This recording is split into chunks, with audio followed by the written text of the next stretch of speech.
If you wish to bulk change visibility to private on YouTube, you can do that easily. First, tap on the icon with your logo. Now, select YouTube Studio. Here, tap on Videos. Now, on this page, you can select all videos by clicking this checkbox.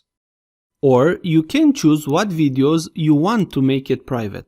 Also, on the bottom of the page, you have a selector to see more videos on page. You can set up as private 50 videos at once. After you have selected the videos you wish, tap on Edit option. You will get a menu. Tap on Visibility. On this, select what visibility status you want for the videos. So for us, it is private. After we have selected private, click Update Videos. Now all videos will be updated to private.